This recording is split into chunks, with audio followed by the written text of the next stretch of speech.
પેલા જૂનું શૂટિંગ અહીંયા થતું, સંતુભાઈનું, વાલમભાઈ, ભૂરાભાઈ, બધા એ લોકોનું અહીંયા શૂટિંગ થતું. અહીંયા છે ઓઈશાળો ઓટલો. અહીંયા તે મેન મોટા ભાગના સીન છે ને અહીંયા જ પડતા. ઓટલા ઉપર બેઠા હોય ગમે તે વાલમભાઈનું છે, સંતુભાઈનું છે, એ બધું અહીંયા. જય માતાજી મિત્રો, કેમ છો બધા? મજામાં ને? આશા કરું તમે બધા મજામાં હશો અને હું પણ મજામાં છું. આજે હું સંજના ને બા ત્રણે જઈ છીએ નાગધની બા લગ્નમાં, અને ત્યાં જઈને તમને ખોડિયારમાંનું મંદિર છે ને ત્યાં દેખાડવાનું છે. તો વ્લોગમાં તમે કન્ટિન્યુ રહેજો. ત્યાં નાગલપરી ખોડિયારમાંનું મંદિર તમને દેખાડશું અને તમને પણ દર્શન કરાવશું.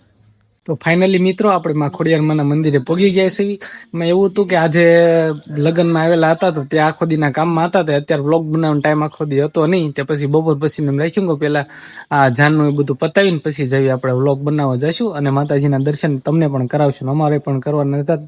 અમે બે હતા ક્યારેય બે હારે આવેલા નહોતા, પણ આ પહેલી વાર જ તે આવ્યા છીએ. તો દર્શન આપણે કરવી અને આ બધા દર્શકોને જ કરાવી નાખ્યું. તો મિત્રો ફાઇનલી આપણે પગ્યા છીએ મંદિરે.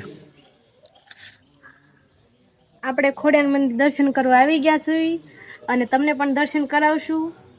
અને ખોડિયાર મંદિર છે ને ના અહીંયા બહુ મસ્ત છે બધું.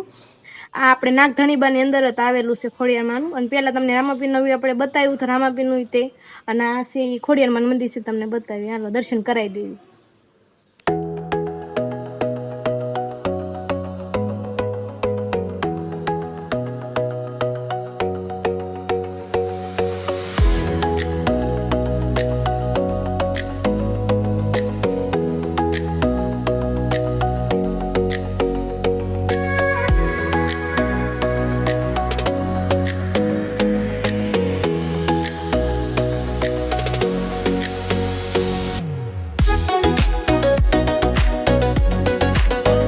તો મિત્રો આપણે ખોડિયાર મંદિરથી ખોડિયારમાંના દર્શન કરીને પછી થોડાક આ બાજુ આવ્યા. તમને આ વાત જણાવતા મને આનંદ થાય છે ને તમને તે જાણવામાં રસ લાગશે જ તે કે કહેવાનું એમ કે આપણે જે જૂનાને જાણીતા વાલમભાઈ છે એનું જે શૂટિંગ થતું, વાલમભાઈ, સંતુભાઈ, મનસુખનું, બાબુ દાદાનું બધાનું શૂટિંગ થતું ને એ શૂટિંગનું તમને સ્થાન દેખાડવાનું છે. કઈ જગ્યાએ એનું લોકેશન હતું, કઈ જગ્યાએના સીન પડતા એ તમને દેખાડવાનું છે. જો મિત્રો આ જે દુકાન છે, અહીંયા દુકાનમાં સંતુભાઈની કે ગમે એ લોકોને કઈ સીન નવા પડતા દુકાને રાખતા, એ આ દુકાનેથી સીન પડતા. અંદર તમને લઈ જાઓ ને મિત્રો, જો આ વિશાળ મોટી જબરી જગ્યા છે તેના. આ છે આ મેન વસ્તુ. અહીંયા છે ઓઈશાળો ઓટલો. અહીંયા તે મેન મોટા ભાગના સીન છે ને અહીંયા જ પડતા. ઓટલા ઉપર બેઠા હોય ગમે તે વાલમભાઈનું છે, સંતુભાઈનું છે, એ બધું અહીંયા વિશાળ જગ્યા છે જ તે. તમે જે જોતા હશે ને તો તમને ખબર જ હશે. તો આ બીજું છે આ મેન ઓડી. ભૂરીનું, વાલમભાઈનું કે પછી મનસુખનું ગમે એનું કોઈની આ જગ્યાએથી એના સીન પડતા. આ એક મહેનત ઓડી હતી એની.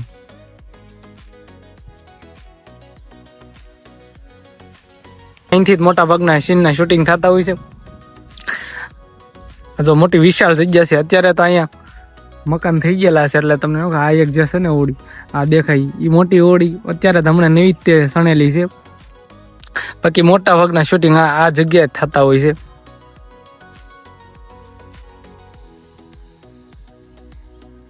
આ લોકેશન જે છે ને આ આપણે ખોડિયારમાંનું મંદિર તમને દર્શન કરે ત્યાંથી ડાયરેક્ટ આ સીધું જ છે ને આ સામે જ છે. જો મોટી વિશાળ જગ્યામાં અહીંયા શૂટિંગ થતું તમને દેખાડી દીધું એવું છે. તમે જયારે આવો ને ખોડિયાર મંદિરે ખોડિયારમાંના દર્શન કરવા ત્યારે તે તમને આ જગ્યા જોવાની ઈચ્છા થાય ને તો એને સામુ તે દરવાજો છે ત્યાં વી આવવાનું, ત્યાં મજા આવશે. તમે એકવાર લોકેશન જોજો કઈ રીતનું હતું. અત્યારે તો વાલમભાઈ આ જગ્યાએ શૂટિંગ નથી કરતા કેમ કે એને પોતાનું તે એનું ઘર છે ત્યાં જ શૂટિંગ કરે છે. પણ પેલા જૂનું શૂટિંગ અહીંયા થતું, સંતુભાઈનું, વાલમભાઈ, ભૂરાભાઈ, એ બધા એ લોકોનું અહીંયા શૂટિંગ થતું. તો મિત્રો અહીંયા વાલમભાઈ શૂટિંગ કરવા આવતા ને ત્યારે હું ઘણી વાર અહીંયા મુલાકાત આવેલો જ છું એટલે મને આ જગ્યાની જાણ છે. અને ખાસ જે સંતુ છે ને એ સંતુભાઈ મારા માસીનો દીકરો છે એટલે મોટા ભાગની મને કહેતા હોય કે આ રીતનું અહીંયા બધું છે ને અહીંયા આવતા હોય વારંવાર. જ્યારે હું નાગધણી આવું ને ત્યારે શૂટિંગ શરૂ હોય ને તો હું અહીંયા પછી અહીંયા જ આવું. આપણો ટાઈમે નીકળી જાય ને જોવાની મજા. એકવાર તો એક વિડીયોમાં હું આવેલો છું, વિડીયો તો મને યાદ નથી પણ દુકાનનો જે બહારનો સીન લીધેલો છે ને એ સીનમાં છું એવું છે. આ રીતનું લોકેશન છે. તમે આવો ને તો તમે તે જરૂર જોઈજો. મિત્રો હું તમને લોકેશનની વાત કરું ને તો આપણે જે આ ખોડિયાર મંદિર છે ત્યાંથી ડાયરેક્ટ તમે જો ને તો ડાયરેક્ટ આ જો બહારથી દુકાન દેખાય છે ને આ દરવાજો છે. આ લોકેશન છે જ્યાં વાલમભાઈ ને ભૂરાભાઈ ની બધા શૂટિંગ કરતા. તમે આવો ને તોય તમે તે જોઈ આવજો. મસ્ત લોકેશન છે. ત્યાં કઈ રીતનું શૂટિંગ થતું પણ તમને તે અનુભવ થઈ જાય. તો મિત્રો આપણે ખોડિયાર મંદિર અહીંયા આવો ને તો અહીંયા બજાર પણ છે. જો તમને દેખાડતો હોય ત્યાં નાળિયેર કંકો આ A to Z વસ્તુ મળી રહે. જો નાના છોકરા હોય ને ભૂલકા માટે રમકડા પણ છોકરા માટે મળી રહે એ રીતનું છે. તમે તે માતાજીના દર્શન કરવા આવો તો એકવાર જરૂર મુલાકાત લ્યો નાગલ પડી. તો મિત્રો હવે માતાજીના દર્શન કરી લીધા છે અને આપણે વાલમભાઈની જગ્યા પણ દેખાડી દીધી છે. તો બસ મિત્રો આજનો વ્લોગ અહીંયા સુધી જ તે. તો કેવો તમને મારો વ્લોગ લાગ્યો કોમેન્ટમાં કહેતા જજો અને જો ચેનલ ઉપર ન હોય ને તો સબસ્ક્રાઇબ કરવાનું ભૂલતા નહીં. હવે મળી પછીના વ્લોગમાં. Bye bye.